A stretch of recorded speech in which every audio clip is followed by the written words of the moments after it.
Catur agak ada susah. Ya cakep Pak. Oke. Terima kasih Pak. Terima kasih Pak. Baik, terima kasih rekan-rekan dari ya. Kita akan mulai. Yang pertama saya akan sampaikan overview makroekonomi dan prospek industri food packaging, kemudian perjalanan PT Petrox Indonesia Tbk, dan nanti ada highlight kinerja keuangan PT Petrox Indonesia dengan kode saham PPRI dan strategi bisnis kedepannya yang akan kami lakukan. Sebelumnya saya perkenalkan dulu jajaran manajemen di Petrox Indonesia. Pak Bin Sumali sebelah kanan saya adalah komisaris utama. Kemudian di sebelahnya ada Pak Hendrik Rompas, komisaris independen. Saya sendiri Catur Jatiwaluyo, direktur utama PT Petrox Indonesia Tbk. Dan ada satu direksi Bapak Dilom Sutandar. Kebetulan berhalangan, beliau sedang ada tugas di luar kota.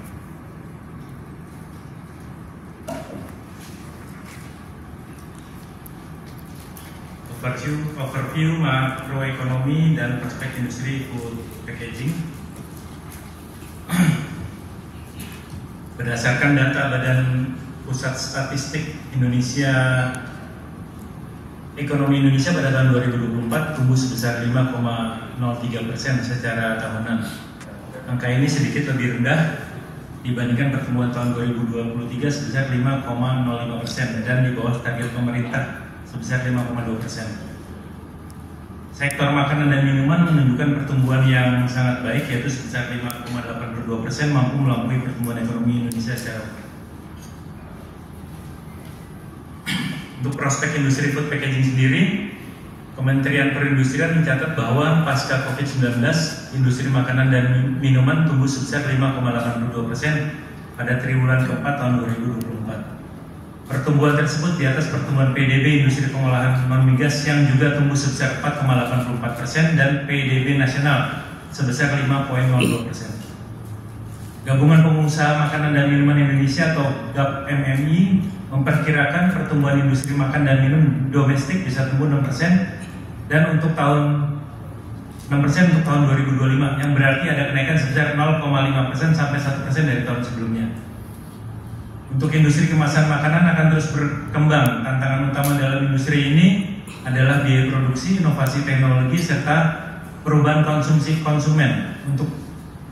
Untuk tetap tumbuh di industri ini harus mampu beradaptasi dengan regulasi dari pemerintah, mengembangkan kemasan yang ramah lingkungan, serta berinovasi dalam desain dan teknologi kemasan dalam memenuhi kebutuhan konsumen yang semakin beragam.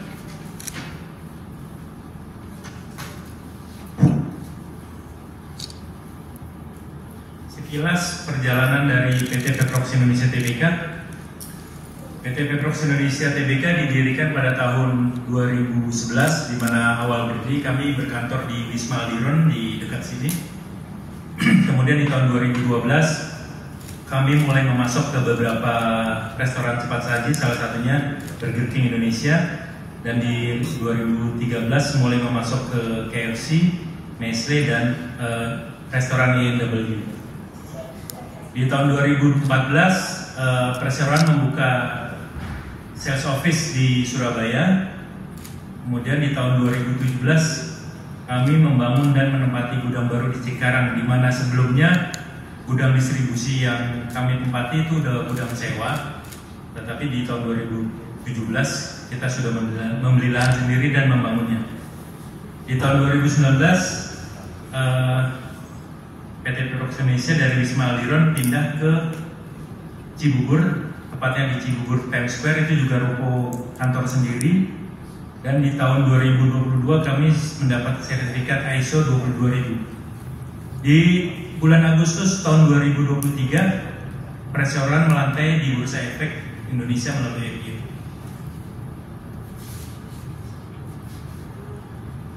Highlight kinerja keuangan dari perseroan.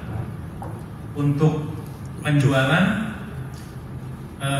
tumbuh sebesar 38,48% dari tahun 2023, di mana tahun 2024 penjualan perseroan mencapai kurang lebih 147 miliar 652 juta rupiah, dan di tahun 2003 106 miliar 621 juta rupiah. Untuk gross margin tumbuh sebesar 44,24%, di mana tahun 2023 gross margin hanya 16 miliar 415 juta rupiah, dan di tahun 2024 gross margin mencapai 23 miliar 678 juta rupiah. Untuk laba tahun berjalan tumbuh hampir 100%, di mana tahun 2023 perseroan memperoleh laba sebesar 2 miliar 252 juta rupiah, dan di tahun 2024 perseroan memperoleh laba sebesar kurang lebih 4 miliar 501 juta rupiah.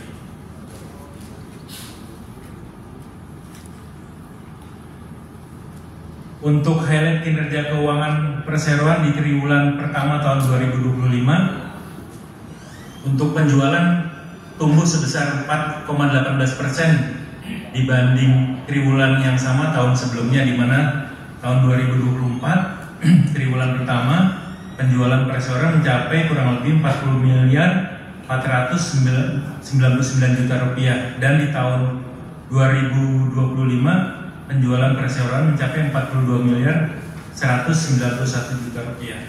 Untuk gross margin sendiri tumbuh 14,56%, di mana tahun 2024 gross margin mencapai kurang lebih 6 miliar 69 juta rupiah.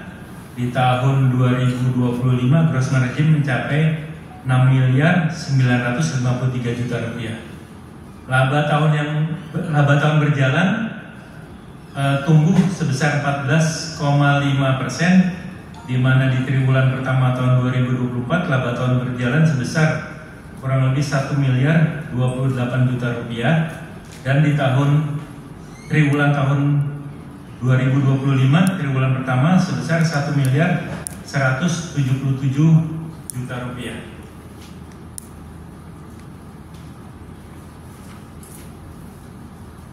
Untuk strategi bisnis dari perseroan sendiri,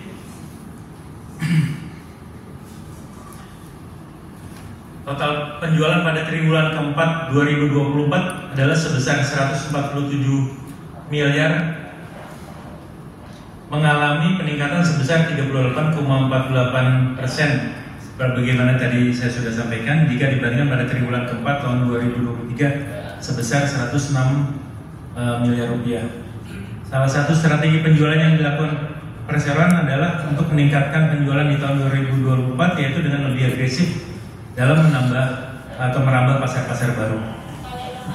Perusahaan juga berkomitmen dengan tetap menjaga kualitas produk dan pelayanan kepada semua pelanggan.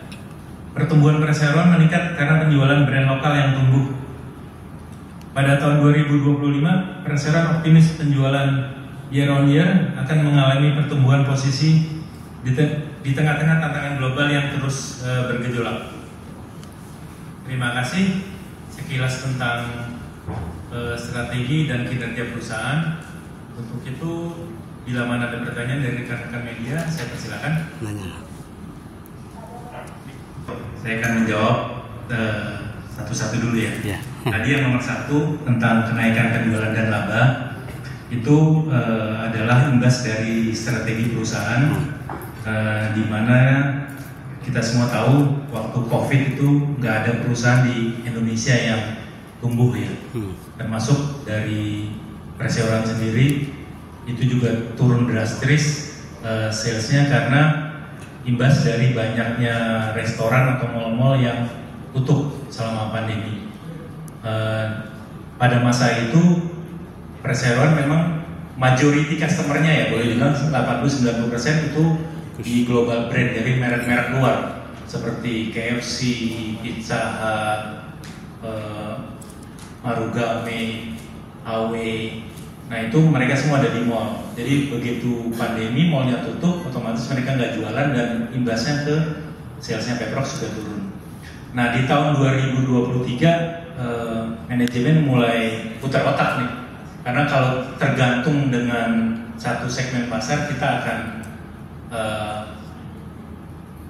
kewalahan lah untuk menahan sales yang terus turun ya.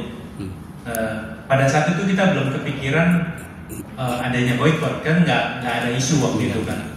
Jadi dari manajemen strateginya waktu itu coba kita merambah ke pasar menengah ke bawah, yaitu brand-brand lokal.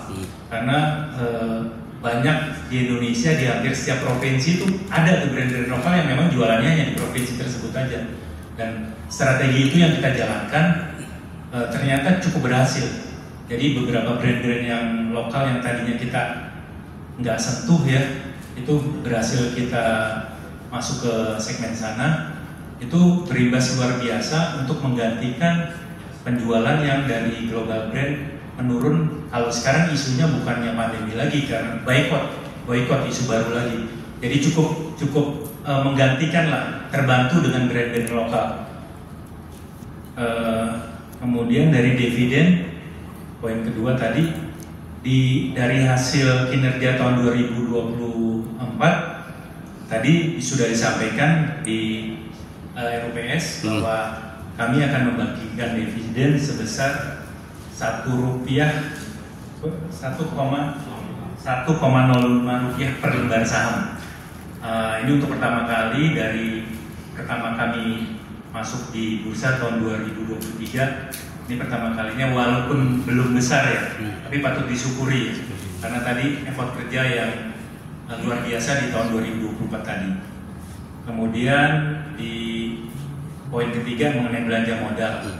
Jadi ini sebenarnya ada hubungannya dengan tadi pertanyaan yang nomor 5, target penjualan. Ini saya jawab sekalian aja ya, yang nomor 5. Karena memang kami menargetkan di tahun 2025 ini penjualan kami itu tumbuh mirip-mirip lah. Kalau tahun 2024 tumbuh kurang lebih 38%, di tahun ini kami juga menargetkan kurang lebih 40% lah, atau mendekati 200 miliar.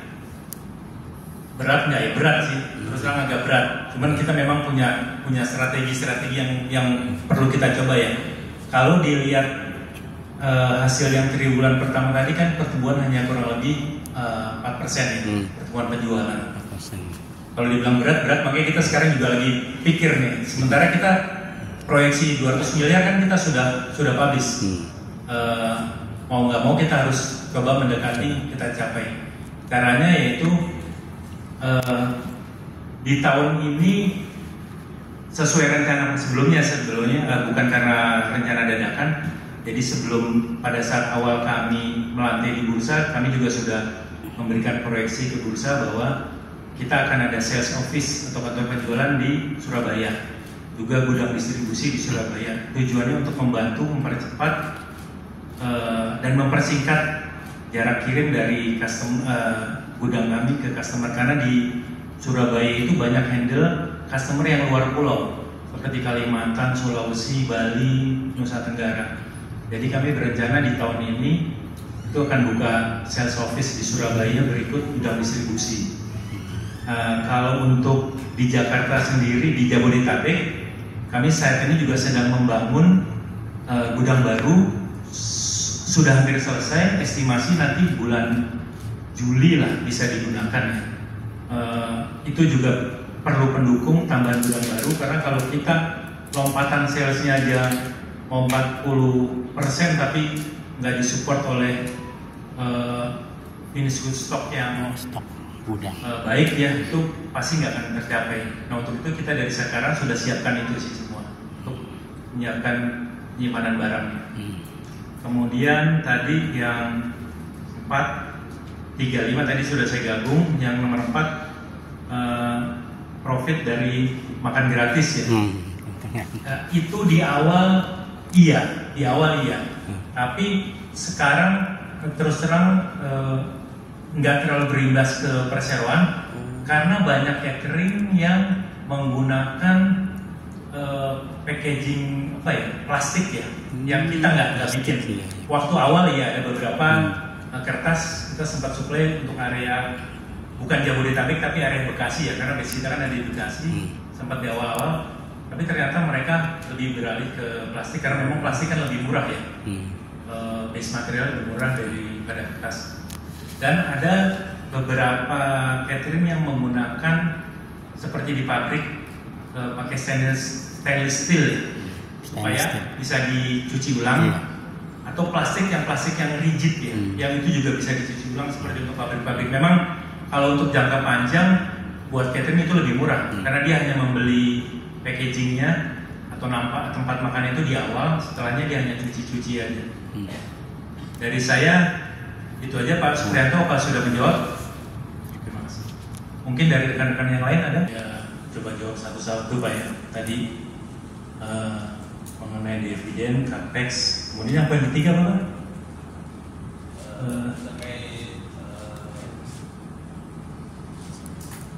Jajaran direksi. Oke, baik, saya jawab ya. Dari RUPS hari ini yang tadi pagi kita sudah laksanakan, sebenarnya tidak ada isu yang menonjol lah. Untuk jajaran direksi masih tetap sama. Hanya yang agak sedikit berita menariknya, kita ada pembagian dividen, di mana RUPS yang tahun sebelumnya belum ada ya, karena memang penjualan kita tidak sebaik yang penjualan tahun 2024 ini. Jadi dividen itu kita bagikan per lembar sahamnya Rp1.05 per lembar saham untuk pembagian dividen. Kemudian dari capex sendiri itu kurang lebih ya, itu untuk tahun ini dibutuhkan sekitar 18 miliar kurang lebihnya ya, kurang lebihnya. Kemudian pasar yang bisa dijangkau sendiri, ini maksudnya marketnya Peprox ini berapa share-nya begitu ya? Jadi gini, kalau untuk di market packaging untuk food industry ya, itu ada 3 segmen sebenarnya, yang di premium, menengah, dan yang bawah. Kalau untuk di premium itu brand-brandnya Bapak pasti sudah tahu, seperti Pizza Hut lah, KFC, McDonald. Peprox sendiri di semua, kalau ngomong customernya ya, di semua customer global brand kita udah supply. Cuma mereka kan rata-rata punya polisi ya, bahwa satu kayak KFC lah, dia punya polisi harus minimal 3 supplier. Hampir semua global brand menentukan polisi seperti itu. Jadi kalau di premium brand, saya bisa bilang share-nya Peprox 30-40% lah untuk di Indonesia ya. Kalau di menengah agak lebih kecil lagi tuh, mungkin cuma 20-an, 25. Kalau yang low end, yang kelas bawah malah mungkin 5-10%. Pertanyaannya kenapa gitu kan ya? Karena material yang digunakan berbeda. Kalau untuk yang premium brand, harga tuh nomor 3 deh. Dia akan minta sertifikat dari produk itu sendiri, bukan cuma kertas. Dia akan minta sertifikat tintanya, kemudian dia harus audit dulu pabriknya. Yang terakhir ini, mereka minta pabrik itu harus bersertifikat halal. Yang lagi rame lah, hampir semua customer kami yang di global brand itu minta seperti itu. Ini tidak terjadi di customer yang segmen menengah. Menengah itu kalau di Bapak Ibu tahu kayak mungkin California Fried Chicken, KFC ya. Ada bioskop kayak Cinemapolis ya, itu menengah lah kategorinya, XX1 ya. Dia tidak mewajibkan itu tuh, tapi untuk sertifikasi food grade-nya wajib. Nah, yang terakhir adalah segmen yang kelas bawah. Dia nggak pusing tuh gitu-gituan. Yang penting Pak, harga Bapak masuk, servisnya cepet. Itu materialnya berbeda. Tadi menjawab dari Pak Prianto ya. Itu untuk catering yang anak-anak SD ya, waktu awal-awal itu memang harganya kan harus murah. Karena mereka kan budgetnya kalau saya nggak salah cuma 15.000 ya. 15.000 turun ya. Sementara kalau mau pakai packaging yang premium tuh harga udah bisa 2.000 sendiri. Makanya dia waktu itu menekan supaya harga di bawah 1.000. Akhirnya harganya ya materialnya berbeda dengan yang untuk yang premium brand. Itu pun buat mereka saat ini masih kemahalan. Makanya tadi saya jelaskan mereka ganti ke plastik packaging. Dari saya itu aja, Pak Rizky, apa cukup mewakili? Terkait dividen itu boleh dielaborasi Pak, timeline-nya Pak?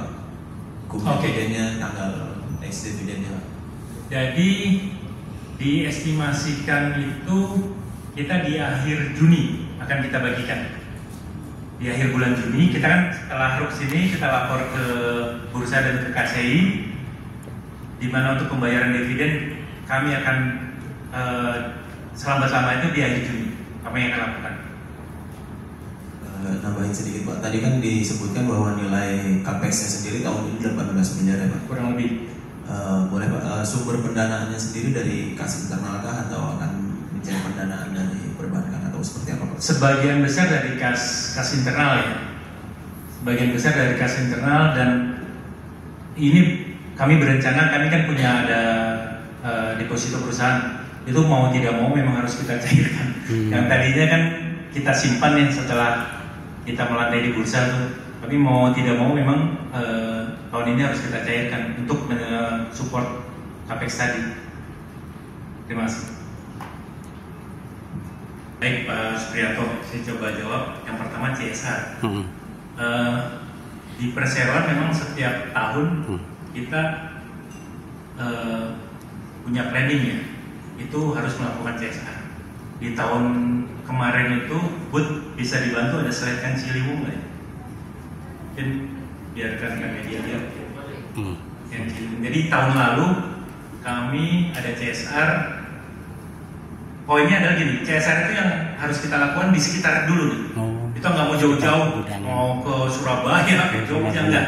Pokoknya kita mau apa ya? Mau CSR itu ya tetangga dulu lah, yang sekitaran kita gitu. Gudangan. Kalau di lingkungan Bekasi Cikarang sih sudah banyak hal ya, seperti pembangunan jalan, kayak seperti yang kita lakukan tahun ini nih, waktu kita bangun gudang, kita memberikan jalan untuk masyarakat yang tadinya itu tidak ada. Nah ini CSR yang tahun lalu kita jalankan itu kita memberikan perahu apa bilangnya Bu? Perahu untuk damkar untuk itulah evakuasi.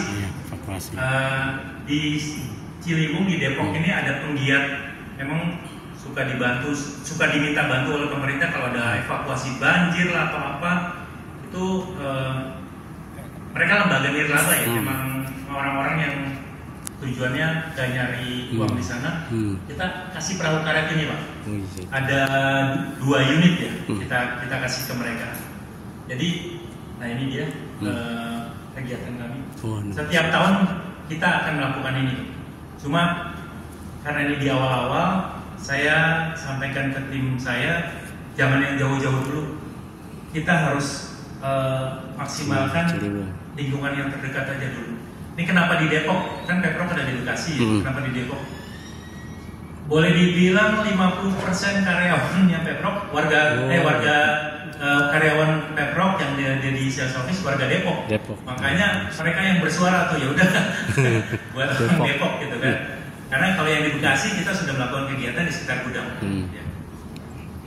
Kemudian tadi untuk ekspor impor, PT Pemprov Indonesia sendiri legalitasnya ini hanya untuk melakukan penjualan lokal, tidak ada ke ekspor.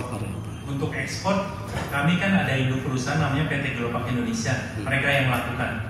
Jadi beberapa customer kami yang tadi saya bilang global brand itu untuk Asia Tenggara biasanya barangnya disuplai dari Jakarta tuh, kayak misalnya Burger King dia ke Malaysia, ke Brunei itu dari Jakarta. Itu disupportnya dibantu oleh Globek, bukan oleh Pemprov. Ya. Yang terakhir pasar UMKM, ya.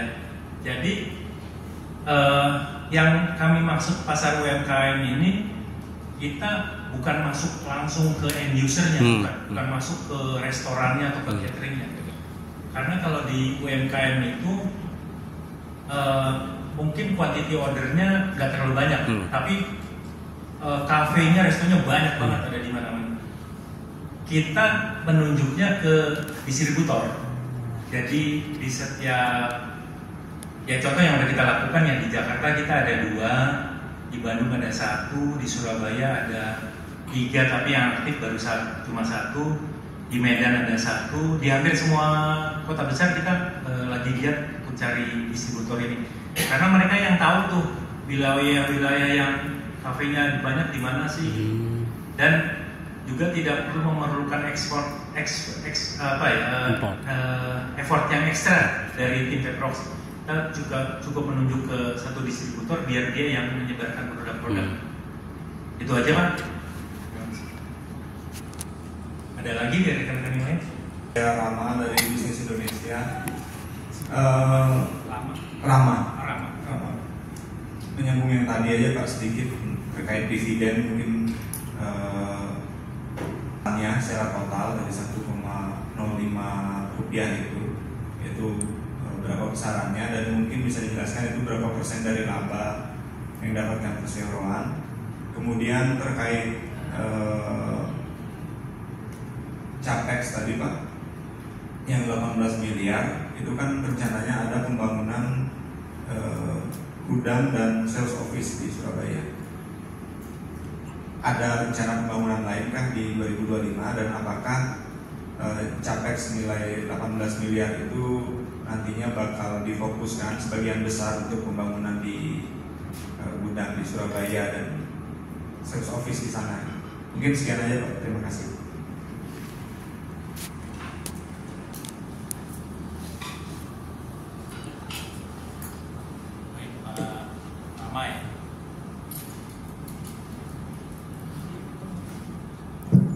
Baik Pak Rama, ya saya coba jawab mengenai dividen sendiri. Kalau besaran tadi rupiahnya ya, kan 1 rupiah itu dari total laba perusahaan itu kurang lebih 4 miliar, dan kita bagikan sesuai dengan aturan yang ada di bursa 25% kalau mau bagikan dividen, minimalnya itu yang kita bagikan dari 4 miliar tadi, kurang lebih 1 miliar itu yang kita bagikan. Jadi per lembar sahamnya jatuhnya kurang lebih 1 rupiah. Kemudian untuk capex, selain gudang dan sales office tadi, itu yang lainnya yang udah pasti perlu adalah untuk belanja barang. Karena hampir semua customer kita itu mintanya adalah dia membuka purchase order 2-3 bulan ke depan, tahunya barangnya di stokin di gudangnya Peprox. Kita untuk belanja itu walaupun itu belum terjadi penjualan, karena kita proyeksikan penjualan kita akan meningkat, otomatis finished goods stock kita juga akan meningkat. Makanya kita persiapkan sebagian capex tadi selain bangunan gudang dan sales office untuk belanja barang. Kemudian ada lagi Pak, udah itu ya. Masuk satu lagi Pak.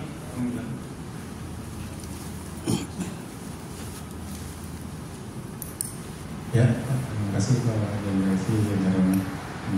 Perkenalkan saya Andi dari Tanjung Priok Pak. Yang saya tanyakan ini Pak, untuk PT Peprox ini kan bergerak di bidang kemasan kertas ya? Pak lebih dekat Pak. Yang saya tanyakan apakah ada ini bermain di bidang yang lain seperti propertika atau tambang itu aja Pak. Terima kasih. Terima kasih Pak.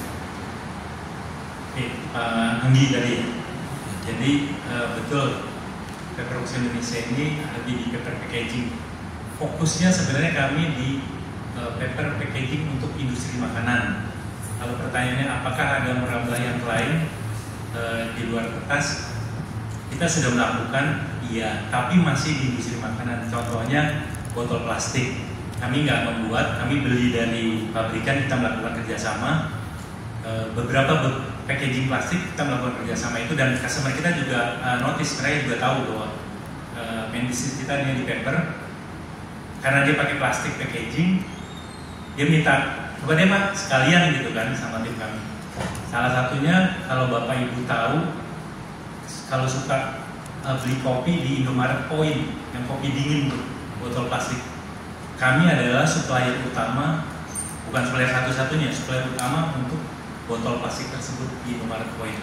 Ya, itu kami yang di luar kertas ya. Kalau tadi di luar Bapak bilang pertambangan atau apa, belum, semimpi aja nggak berani saya.